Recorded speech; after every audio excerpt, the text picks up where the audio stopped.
Good Tuesday morning, everybody. Welcome to the Volquest podcast. I am Eric Kane alongside Brent Hubbs, Rob Lewis, and Austin Price, presented as always by Exterior Home Solution. They've been number one in East Tennessee for roofing, siding, windows, or garages since 1999. That is Exterior Home Solution. You can pick up the phone today and get a free estimate by dialing 865-524-5888, or you can visit them online at exteriorhomesolutions.com. Been local and trusted since 1999. That is Exterior Home Solutions. A lot to talk about here on a Tuesday morning. Tennessee baseball back from Houston, where they swept the field of play in the Astros Foundation College Classic. You got spring football coming up later this week, but obviously everybody's still talking about the shot. Jahmai Mashack wins it at the buzzer over Alabama as Tennessee knocks off number 6 Alabama 79-76. Rob Lewis, a couple days later, but it's still a lot of chatter about that around town and certainly around college basketball if Tennessee played itself into a number 1 seed. Yeah, it was just, crazy how it lived up to the hype, as a game. There was so much on the table. And then to have the finish that it had, it was, you just can't, the storybook doesn't quite sum it up, with everything that was on the line, with a big rival, contrast in styles, just, there was a lot out there.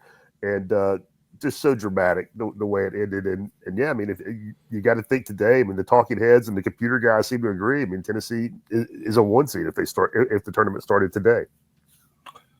Rob, what is it? Let's take the shot and let's set the shot aside for a second. What is it that impressed you, maybe surprised you, didn't surprise you the most about how Tennessee played in the matchup overall for 40 minutes? What stood out to you? Golly, it's cliche at this point, but toughness and just grit. Because if you're picking up sides or in the park, I'm not sure that how many of Tennessee's 7 guys that actually play, and I'd say 8 because Dubois definitely made an impact there with a couple of threes in the first half. That you're picking over the Alabama dudes, and just Alabama a lot surprised me. First off, I'm surprised Alabama shot 53% in the first half. And that Tennessee, did the thing that they've been doing lately, flip the script in the second half. I thought Tennessee would definitely have to, hold Alabama, ugly it up, and they did in the second half. But for Alabama to do what they did early really caught me off guard. And for Tennessee to win that game with Igor just not being a factor offensively, no, don't get me wrong, he battled it inside and everything, but he hit 1 3-pointer to start the second half. And outside of that, just didn't give him anything. And Felix is not, if he gives you 10 or 12, that's a huge bonus, but he gave you 5. So you got 8 points from your starting bigs and beat, a team that was at your battle for a top seed in the tournament. That was pretty eye-opening to me that they were able to just find ways to overcome Alabama, out-rebounded them by 11. They had twice as many offensive boards. It was just, if you just look at the box score, Hubbard, you're wondering just, how did Tennessee do it? And not to mention, Rob, Zakai played, 10 minutes in the first half? Yeah, picked up his second foul 3 minutes, a little over 3 minutes in. You're just, again, if you just go through the box score, you're like, man, how did they do it? And obviously a lot went right there that last minute. Mashack was incredible. Hubbard, I know you talked about it. We talked about it. Everybody's going to remember the shot, but he had the offensive rebound off of a missed free throw from Chaz Lanier, and gets fouled and makes 2 free throws. Has the held ball on the other end. With 3.8 seconds left. It just. A lot went right. But the shot, nobody's gonna forget that. But a lot went right in that last 2 minutes. Nobody's gonna forget the shot. But to me, it's number 5 out of the things that he did in the last 30 seconds. I would even put his reaction, which was just of course, it was like a layup. His reaction to going in, as everybody else is euphoric and he's just stoic. I thought that he was unbelievable. But you ask how they get there when they have those post players. You brought up, Darlin Stone Dubois making those 2 threes in the first half. They just when they don't get the production out of Igor, they have to have somebody like him, almost kind of brother-in-law a little bit. And to make those 2 threes, he was 2 of 4 from 3. The 2 misses were not great, but the 2 makes were really solid. He had a nice block in the first half. You've got to have some guys, step up when those kind of guys, don't. And I know that's just a couple of shots, but you start adding it up, and it goes a long way to Tennessee being able to pull the upset. Well, I mean, listen, nobody's talking about what Gainey did right at the end of the first half. Yeah, correct. I mean, the 3-point play at the end of the first half was a difference in the game. I mean, that I think that's to your point, Rob. Like, it wasn't fluky that Tennessee won, because you look at shooting percentages, they're all pretty even along the way. The only thing that was really way out of kilter was the rebounding, but it was like it felt like Tennessee sort of made every critical shot when they had to make a critical shot. When they had to make a play to stay in it, they made a play to stay in it, whether it was the 3-point play at the end of the first half or whether it was that stretch where they didn't let it get to double digits. What it felt to me like, Rob, if Alabama got that thing to double digits, it might have got a little bit out of control for Tennessee. But they made just enough plays to keep hanging around till they finally got it going and really got playing. I mean, I thought Gainey was terrific the whole game, but really impressed with them just kind of finding a way when they're not, like you said, they're not necessarily the most dynamic team in college basketball. However, it wasn't like they shut Mark Sears down. I mean, you think if Tennessee's going to win that game, they got to, control Alabama's best player. Sears had 24, 12 in both halves. I mean, he was good both times. But again, I think that shows you just what this team is made of. I mean, they rise to the occasion, and it makes me think that one of the flukiest things I think that has happened this year, when I think about the Alabama game, the Florida game a month ago, is that Tennessee lost to Kentucky at home. In hindsight, when you think about what how they were able to cobble together Saturday, how they beat Florida with a handful of guys, and what that arena was like on those two occasions, and in hindsight, the fact that Kentucky clipped them, and no disrespect to Kentucky, but that's not one of the best teams in the league. If Tennessee's going to lose at home, you wouldn't think that would be the team that got them. Do you think, Rob, they play a little bit to their level of competition? Man, is that a concern? I mean, obviously starting with Wednesday night, I mean, that's an Ole Miss team that's, we know what they're trying to be made of, but they've been pretty inconsistent. You got South Carolina to close here. Win one of those two, you got a double bye. Win them both, you probably got a great shot at a 1 seed heading into the tournament. I mean, do you have worries about this team, not necessarily getting past this win, but maybe playing more to their level of competition than they do anything else? And I really don't. I wouldn't say that, man. I mean, I'd have to go back and really look at it. And I mean, I might be wrong and look at the scoring margin, but I think that I'll lean more towards this league is really tough, and I think everybody gets up for Tennessee. Now, maybe you can point at the first half against Vandy a couple weeks ago, or first half against LSU, and say, you're crazy. This team does play down to their competition, but man, I don't really know that that's the case. I mean, look what they did to Oklahoma a couple weeks ago, or, and again, LSU, gave them fits, but Vanderbilt, I think you're disrespecting Vanderbilt, if you say that about Tennessee. They just went, Texas A&M and won. So I don't know. I mean, I don't think they play down. I don't think they're disrespecting their opponents and playing down to the competition. I just, I think offense is hard for these dudes sometimes. I'm going to go hot take of the week here. I'm going to say that Saturday's game will be tougher than Wednesday's game for Tennessee. Oh, South Carolina won at Tennessee last year. They're playing decent basketball. They've been competitive against a lot of good quality teams. I think Tennessee gets up for Ole Miss. Saturday, you've got senior day, a lot of seniors going through emotion. Like South Carolina will be, still trying to tough it out and get another quality win, even though they're not going to the tournament. I don't know. I just, for me, again, it's the hot take. I just think South Carolina Saturday could be potentially harder than Ole Miss, which is a really good Ole Miss team in Oxford. Yeah, I think I don't disagree with you, and I just asked Rob the question. I don't know that Tennessee plays anything to the level of their competition. I think the reminder for me each and every weekend, every midweek game, is just this sport's hard. I mean, the grind of this sport is hard, and I think that you see that every week with upsets. You see that every week with teams, getting into the final 4 minutes of a game and having a chance to pull upset. Maybe they don't finish it off, Rob, but they've got a chance to do that.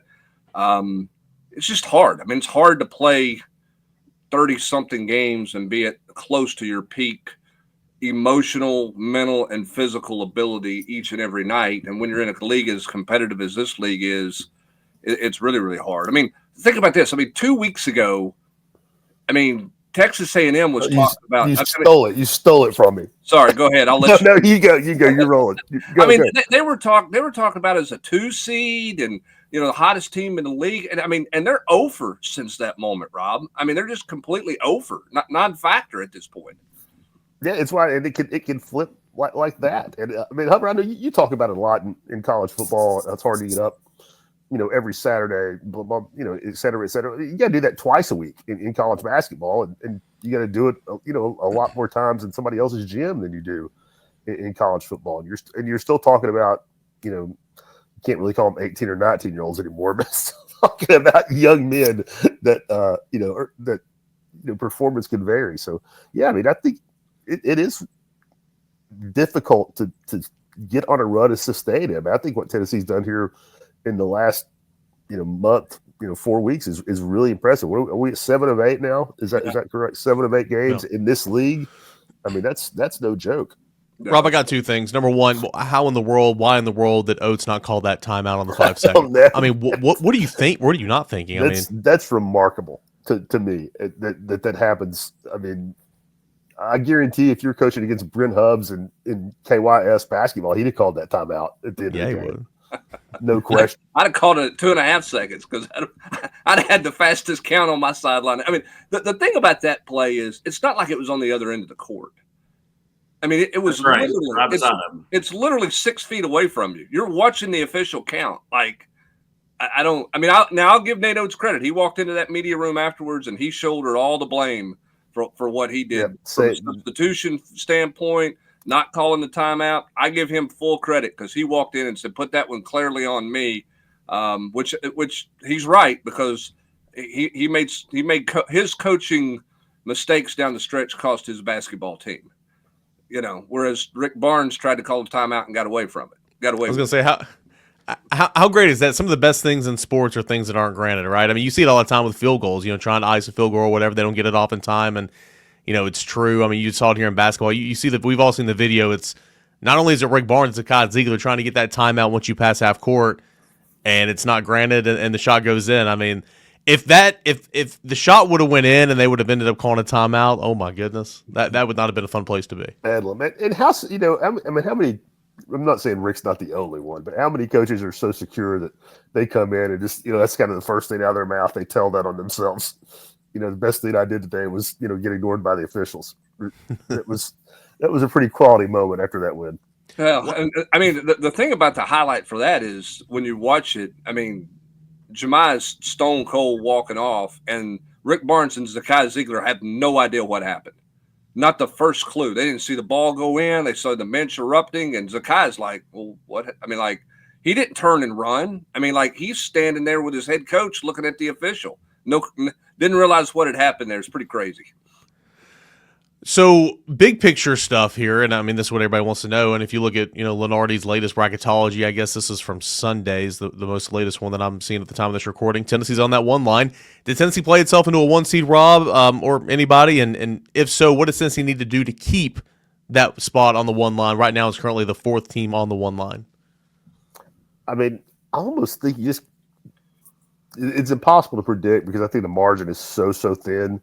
But I mean, I almost think if you split this week, and unless Alabama, if Alabama goes 2-0, that's a different. That will include a road win at Auburn, and that might vault them over Tennessee, no matter what, because the computers don't care about head to head like people do. So if Alabama were to get Florida and Auburn this week, they might pop Tennessee no matter what happens. But I got to think that Tennessee wins these 2 games this week, gets another quad 1 on the road at Ole Miss. I like their chances, but man, again, there's so many numbers and I think the margin is razor thin. To quote the great Al Davis, Brent Hubbs, just win, baby. Just win. Yeah, but I'm really thinking if Alabama were to win those 2 games this week, they'll get a tremendous bump. I don't know. I don't know what that will do to the net and all that. I don't pretend, but it won't be nothing. Well, I agree with you. And part of this too is going to be eye test at the end, right? I mean, if you pull those 2 wins off, if you're Alabama, then that's going to be the lasting impression there. I think my bigger question right now is where does bracketology weight the SEC tournament, and how do they weigh out the SEC tournament? And I'm not talking about Sunday, but I'm talking about the other days leading up to it. Where does the stock fall in that? Because listen, somebody's going to upset somebody in Nashville. You got to think, right, Rob? I mean, that thing's not going chalk to the weekend. So how much stock do you, when that league has beat up each other the way they have all season long, do you negate the weight of the SEC tournament and go, well, I mean, they beat up each other all year long, or do you put more stock in the SEC tournament leading up to the championship game than you normally would? I don't know. I think that's kind of interesting. I don't know the answer to it either, and I have to think at the very least, maybe Tennessee, not playing until Friday is kind of going to be above the fray with some of that. But man, I got to think some of those games on Wednesday and Thursday are going to be elimination games. I mean, if you look at, and again, I don't think Lenardi is the end all be all, but he's got the biggest platform, and it's the easiest place to go find an opinion. And if you look at his last four in, last four out, first four, everything, it's all four of those SEC teams: Georgia, Arkansas, Oklahoma, Texas. They're all up in there, all over, and they're all playing on Wednesday. So I have a hard time believing that's those.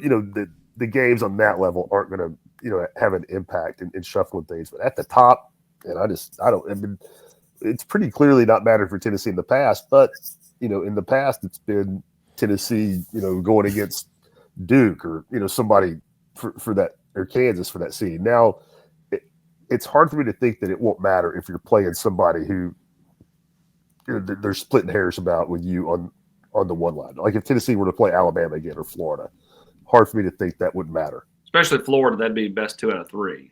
Yep. Lenardi's already mentioned that again. Or Bama, your head-to-head advantage goes away if you don't beat them the second time. Yeah, no doubt. Rob did mess up, though. I really thought Rob had a real golden opportunity to break into Red Solo Cup by Toby Keith when Hubs picked it up and started drinking out of it for those watching on YouTube. But I don't know Hubbard, I don't know the answer to what import is going to be put on the tournament in Nashville, because there's never there's legit 14 teams involved. I mean, it's got to me the early games are going to have to matter by the weekend. Yeah. I mean, I think the Wednesday games, because those teams are literally playing for a ticket to get into the tournament. But I mean, I think Auburn can do whatever they want to do in this tournament, and they're still going to be a 1 seed. Yes, agreed. And then I mean, Duke's going to be a 1 seed, and then it's Tennessee, Florida, Alabama, Houston. Yep. Who else am I missing nationally, Rob? Am I missing anybody else? I mean, Iowa State's kind of played their way out of it. What does Tennessee have to do to get to the 2 seed? I mean, obviously, like Florida's got to lose, which they have. You mean in the SEC tournament? Yeah, okay. I mean, yeah, correct. I mean, because we're looking at the standings here. I mean, Auburn's 1. Tennessee's a game back of Bama and Florida. So if Bama beats Florida, then Bama loses to Auburn, then everybody has 5. Is that going to one of those silly coin flips? By the way, the fact they're doing coin flips and they have a coin for the women's tournament, I'm sure they'll do the same thing with men too. To me, is bizarre. But what's it take? Do we know the tiebreakers, Rob? Yes, but the first one after when with 3, the one head-to-head doesn't matter, is what you did. What the 3 teams did in a round robin against one another. So that would give Tennessee. Tennessee would be 2-1.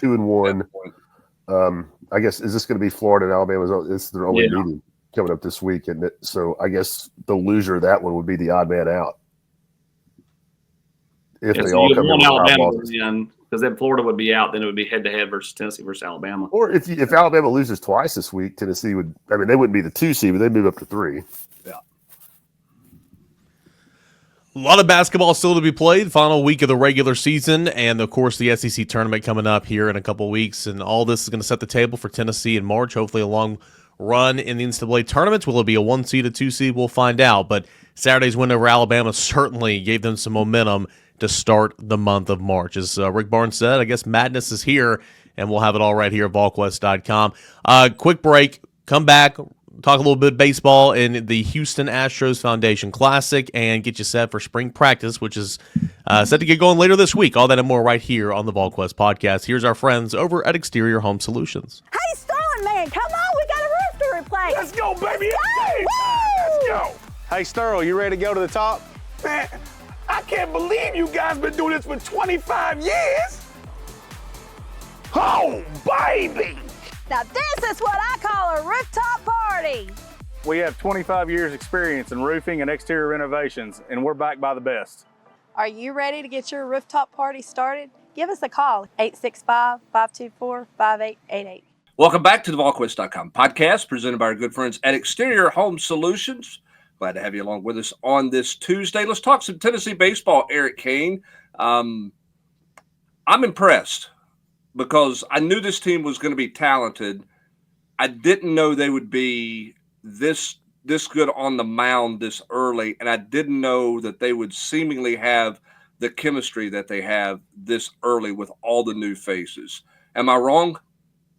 No, you're not wrong. That's been a talking point, and Tony Vitello has mentioned it several times. A couple times this weekend with some national baseball writers there, just saying, that the team was so great, but they had a big group of veterans who have played together for so long last year, so it kind of made sense. And this year, you got a few veterans, but you got a lot of junior college guys. You added a couple of transfers. You got a large freshman class. There's not a group that's played a lot of baseball here together, but you talk to all these guys, talking with Tanner Franklin over the weekend, talking with Nate Snead yesterday. They all say the right things. They're here to win, and they're here to put ego aside, and they want to get the best development to get themselves drafted, but they want to win baseball games. And I think it's a really good mindset. I think it's a really good mindset in that locker room, and I think that they had a lot of guys that they watched last year, and some of these guys watched from afar go and win a national championship and kind of put egos aside and say, okay, well, that can be done. But no, Brent, that's been very impressive, both on the mound and, in terms of the lineup, just how much talent's there and guys shuffling in and out of the lineup, but everybody just kind of wants the best for each other, and they want to go win ball games. All right, Eric and AP both of you guys know Tony Vitello. You've talked to him, spent a good bit of time with him. Listen, I know you got the talent. I know you have guys with the right mindset, but something you got to give credit to what this program's core values and what they're made up of. How does Tony Vitello get this? How does he get guys to buy in when you're not playing as much as you would if you went somewhere else? Whether you're a pitcher or whether you're a guy in the field, you think it's your time. They bring in a transfer to split time with you. How does Tony Vitello make this work, and how has he made it work year in and year out seemingly with his program? I think it's just relentless competition. Your preseason, fall, even during the season, whenever there's not games, they're out there competing every single day. Ariel Antiqua is good enough to take anybody's spot in the infield. Literally, third all the way around to, well, maybe not first, but third, short, and second. And so when you have someone kind of nipping at your heels there the entire time, it allows you to elevate your game, and you want to continue to be better. And I just think I know that's generic and you hear that all the time, but I just feel like they compete, better than most teams in the country with each other. And that's kind of the mindset that you have in these practices and these scrimmages. But also I just think you see the development too. You see guys like, the Trey Lipscombs that have come in, didn't go their way for 3 years. That fourth year, there you go. And look what he's doing now. He's already made his Major League, baseball debut and played in a lot of games.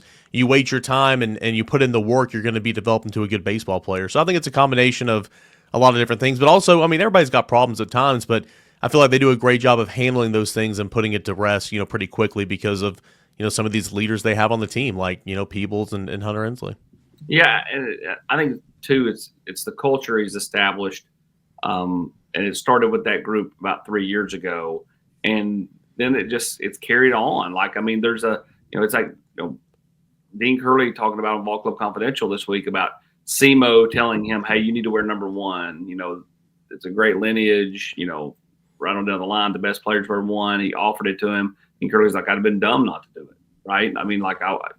Just embrace it. Whether it's like Billy Amick a year ago talking about getting back to the Cape Cod League, and there's kind of Tony leaned up against the hood of his car, ready to talk to him, or, Dean Curley saying the first time he ever saw Tony was, at this, prep event, and Tony's just got the cachet just to kind of lay down on the ground with orange flip-flops, and all the other coaches are dressed a different type of way, and it's the way he carries himself.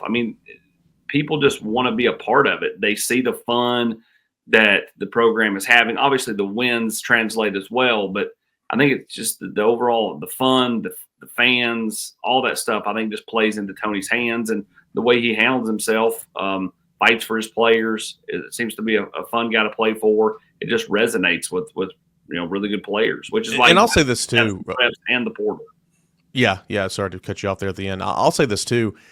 I think Tennessee, from a staff perspective, I mean, you go online at utsports.com, you pull up the roster and go look at the coaches. They have so many guys on their support staff right now that want to be a part of this. Not only do you have your on-the-field coaches, which obviously speaks for itself, Tony, Elander, Frank, and then Ross Kivitt coming back. You've got Q, who should be in a professional organization right now doing that. In fact, he did that and wanted to come back. One of the best strength and conditioning coaches in the country. Their dietitian and nutritionist and that staff is phenomenal. Of course, we know about Woody, the director of sports science, the trainer. My point is the support staff get these guys ready, and they've already talked so much here in the early season about Gavin Keelan, Tanner Franklin, the big ones, Liam Doyle, changing their bodies and really putting in the work. AJ Russell, and you're seeing the dividends already on the field. I mean, Liam Doyle was throwing 93, 94 when he was at Lindsey Nelson Stadium throwing for Ole Miss last season. He's pumping 98 right now. Tanner Franklin hit 102 a few times the other night. Gavin Keelan had 9 career home runs. He has 7 already this year. I mean, it's the competition, the camaraderie, the winning, the development, but also you go to Tennessee, man, you're going to get right in all phases and be the best baseball player that you can possibly be. All right, let me ask you this, Eric. What's more impressive to you to this point? What they've done with the bat or what they're doing on the mound? Gosh, I don't know. I'd probably say what they've done on the mound so far. 45 strikeouts in 3 games this weekend against really good competition. That's impressive. Liam Doyle is just a complete psycho on the mound. What you want in a Friday night guy, the attitude, the way he carries himself. I wasn't familiar with his game in that respect until I saw him pitch this year, so that's been fun to watch. But he's been great. I think Marcus Phillips has looked really, really good. He surprised me. I still have questions long-term about if he, in terms of being a starting pitcher, but so far so good. I think he's looked really good. He gets in these stretches here in the early season where he retires 8 in a row, 9 in a row. I think he retired 11 in a row 2 weeks ago, so he's looked really good. I thought Tegan Kuntz on Sunday, and of course he made his debut on Tuesday this past week. I love the way that he attacked hitters and worked at a pace and all that. So what they've done on the mound's been really impressive. Still trying to define some roles, but I love the versatility of Arvinson and Dylan Lloyd coming back. I thought he looked really, really good. Nate Snead, 3 innings on Sunday after getting the save on Friday. But overall, I would say what they've done on the mound to me has been more impressive, and that's saying something because obviously they're killing it at the plate too. What they end up with 12 strikeouts Sunday, Eric? What 12 strikeouts win? On Sunday. Yeah, I think so. I don't have it in front of me, but it was over 10. Out of a bullpen game. Like that's to me, that's the most impressive thing. It's not just Liam Doyle going out there and K'ing, double digits. It's that they can have a bullpen game and pitch 5 guys and still end up with double-digit strikeouts. Yeah, so and there's guys that didn't even get in the game this weekend that should have, and that's the whole thing. It's like, I know there's a double midweek coming up this week, and you're saving some guys, but there were Austin Hundley should have pitched this past weekend, and he didn't, and that just goes to the depth that you have on your pitching staff. Well, that's what I was going to ask you. Now that you've got that big tournament out of the way, where your best competition, now you're going back into some midweek games where, quite frankly, you're going to be better than everybody that you play before you get ready to play Florida. What does Tony's punch list look like between now and Florida? How defined do you think he is with his infield, his outfield, position players? How defined do you think they are roles with this pitching staff, and how much are we going to see 9 pitchers pitched in a 7-inning game? Like we've seen under Tony in some midweek activity here. Yeah, well, we're definitely going to see that in the midweeks. That's going to be the case. I mean, AJ is going to open on Tuesday, I would imagine. He'll pitch an inning, maybe 2, and they're going to throw a lot of guys behind him, throw a lot of guys behind whoever starts on Wednesday. But no, I mean, I think this past weekend you saw it kind of. I mean, you saw your lineup, right, for 2 straight games. I had to go back and look at the lineup on Friday, but Clark hitting 5th in the order and DHing or playing first base. That was great to see. Manny Marin's your third baseman. Looks like Jay Abernathy's your left fielder. You're starting to see kind of these defined roles, and that's really, really good to see. We'll see if exactly, Andrew Fisher, I know he DH'd on Sunday. They had Levi Clark there at first base. They were kind of looking at that. But I think the lineup and the order, we can talk about order at another time, but I think the lineup is probably the best lineup that you can envision at this point in the season. We saw that for the majority of this past weekend. So, still looking at a Sunday starter for the short term. You got Doyle on Friday, Phillips on Sunday. As A.J. Russell continues to stretch and kind of get built out and all that, do you want to open him on Sundays, or do you want to go the Tegan Kuhn's route? I don't think, Tegan Kuhn's would be a bad option right now, but eventually A.J. Russell's going to be in that weekend rotation. But, just continuing to look sharp and trying to define those roles in the bullpen, because there were so many guys that threw and so many guys that look good that need more innings. And so once you get into SEC play, who fits where? Is Dylan Loy a multi-weekend appearance guy like he was this past weekend? We know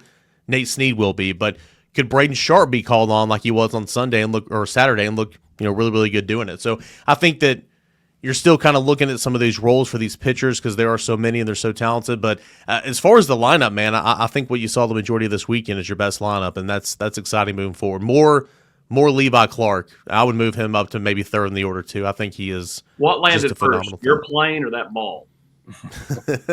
Good grief!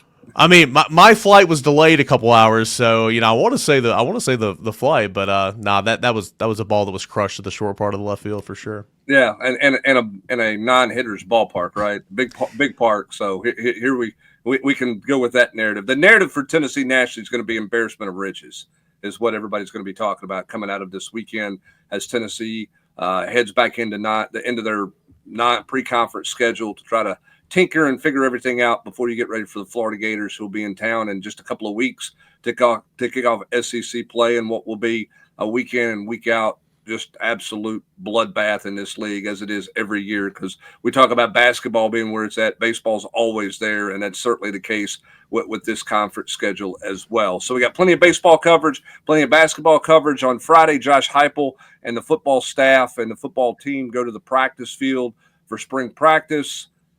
Where are we? Rob, jump in here as well. Where are we putting value on spring practice?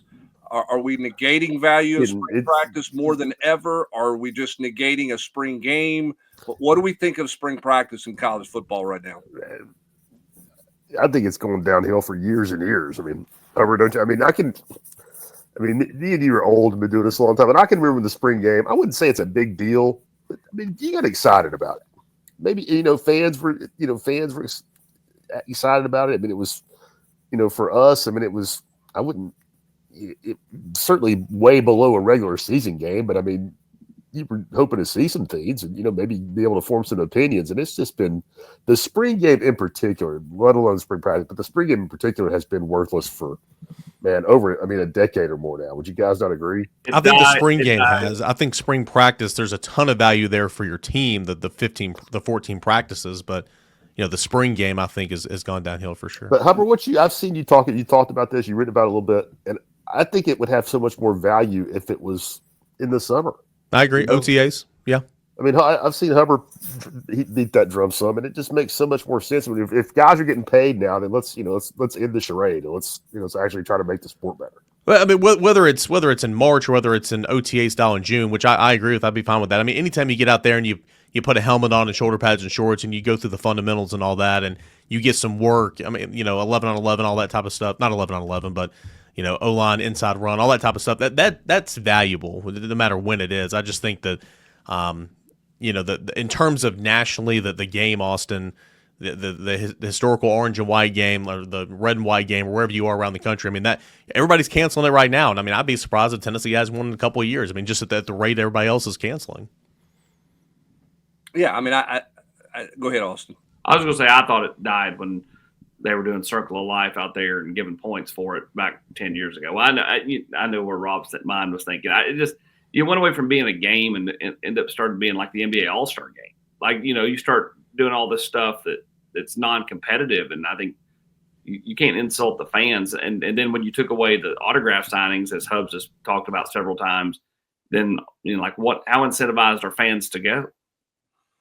Well, I mean, and I think that's what you're looking at. I mean, coaches don't like them. Coaches aren't interested in them. So how do you create an event that makes any sense for the fans? I mean, Kalen DeBoer at Alabama said, well, we'll do something for the A game. We're not sure what it is, but we'll do something. We'll see what Tennessee comes up with. And obviously a lot of people have canceled theirs. Let's take the game out of it and talk about spring practice that starts on Friday. I've written about this, biggest offensive question, biggest defensive question.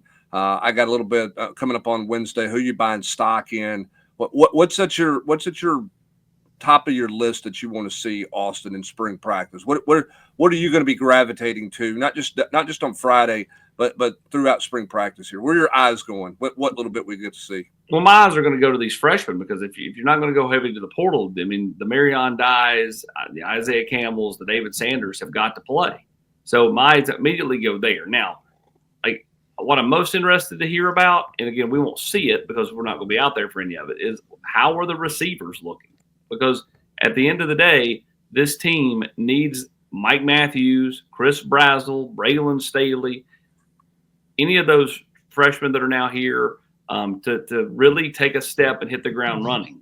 I think the receiver position is going to be the position that dictates whether Tennessee is the same as far as being right there in the CFP conversation and having a shot to get back in the tournament again next year or not. What about for you, me? Rick? It's the offensive line. Kind of a lot of the same thing Austin said about wide receivers for the offensive line. You've had the Spraggins and the Mays and they've been here for so long. Dane Davis has been here for so long. Carrick the last 2 years that you're going to have to play new guys, obviously. And Tennessee went out and got 2 transfers on the offensive line. What do they look like? How they adapted to this scheme? David Sanders on the offensive line. Who's lining up at center? We're not going to get all those answers on Friday, obviously, but for reasons Austin said about the wide receivers, that's what I'm going to say about the offensive line. I mean, it starts up front, and there's a lot of questions about the front line in front of Nico. Rob, where will your eyes go spring practice? What are you looking for most? I mean, I just got to pile on. I mean, receivers, it would be at the top of the list for me. And again, like AP said, nobody's going to be able to see it. It'll take place in a vacuum. But Mike Matthews, I mean, is the guy that would be, if you forget about positions, like the one dude, because of the offseason controversy and the hype that he came in with, and just how dynamic that position has been for Tennessee. Not last year, obviously, but the track record of what Heupel has been able to do with guys there. And so, yeah, receiver, obviously offensive line goes without saying when you're losing dudes. I mean, AT, how crazy is it to see, when Cooper goes from being, Cade's little brother to, a baby-faced guy to, 5-6 years later. I mean, he's a guy you can't, this old grizzled veteran that's walking out the door, man. That was a fun transformation to see. Yeah, I mean, like Eric talked about how long they've been around, Rob. I mean, like it's I'm gonna quote a movie here, but like the old Pirates of the Caribbean, part of the ship, part of the crew, you slowly become part of the ship, right? Like that's how long they were around. And so now all of a sudden it's like, wait a minute, we're forced to change. They're forced to change. There's no more Spraggins, no more Cooper. So what does the O-line look like? I mean, Eric brings up a good point. Again, I'm more fascinated to still see the receivers because I don't think they're as deep as a unit. I think the offensive line has some depth, and I think there's some talent there. In theory, I think they could be better this year than they were a year ago. The question is, like, what does it look like? Who is your center? Who's making those calls? Is it going to be Sam Pendleton and they put somebody else at guard? Is it William Satterwhite? Who is the center? Because I think at the end of the day, it starts with that position naturally because that's where the ball's snapped from. But I think the importance of who that is will go a long way as well. I'm surprised none of you referenced defensive backs and none of you referenced the cornerback position. I mean, and again, I agree with you. I agree. And I think that's the core of what this spring practice is about. This is a better roster than it was when Josh Heupel obviously got here. This is a better roster than it was, heading into Josh Heupel's second year in terms of talent throughout the deal. There's as many questions in this spring practice as we've had in a Josh Heupel spring practice, outside from year one when everybody was trying to figure out what in the hell his offense was and how you played it, how you went fast and all those types of things. But you start looking at it, offensive line, you're looking for a center, a position you've not been able to find the answer to behind Cooper Mays really the whole time. Okay, we talked about receivers just now, and that's 100% right. Flip it over to the defensive side of the ball. The catalyst for Tennessee's growth defensively a year ago was Ricky Gibson and Jahmai McCoy. I mean, we knew the defensive front was going to be good, right?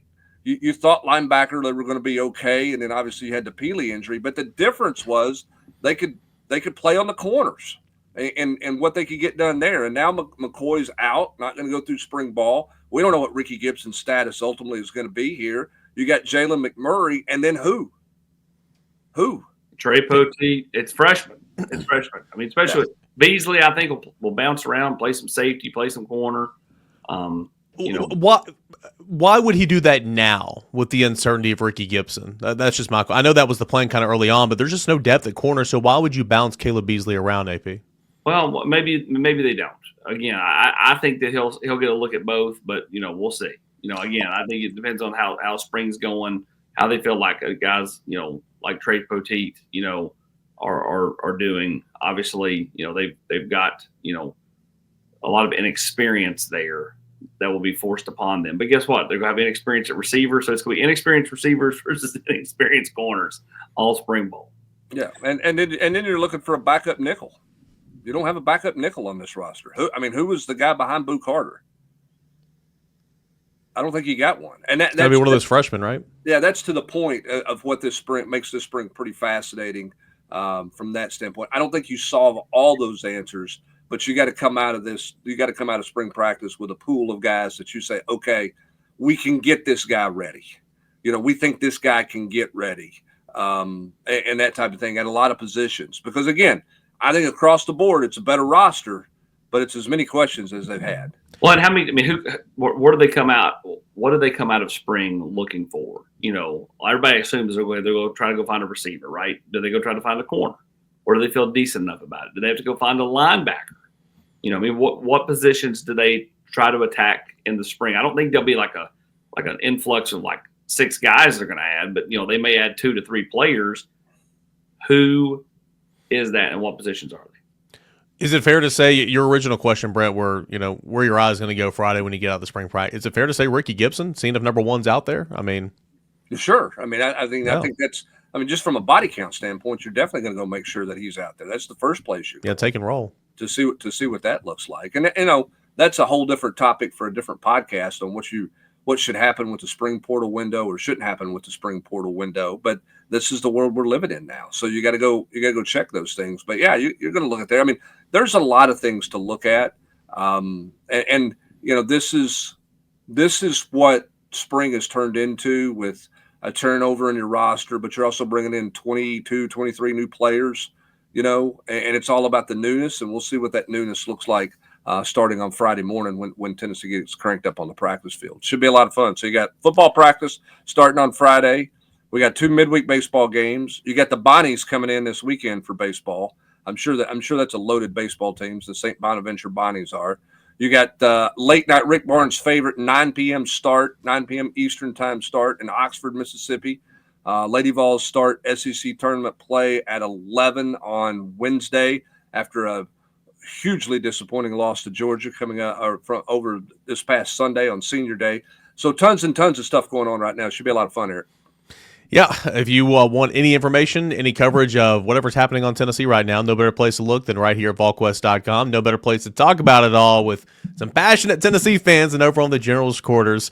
All that and more. Come on and join our family. We got you covered from recruiting to hoops to Lady Vols to baseball, football, and everything in between. Volquest.com.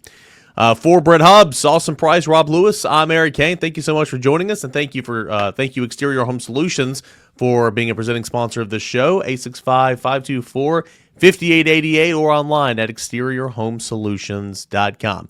Enjoy the rest of your Tuesday, everybody. This has been the Volquest Podcast.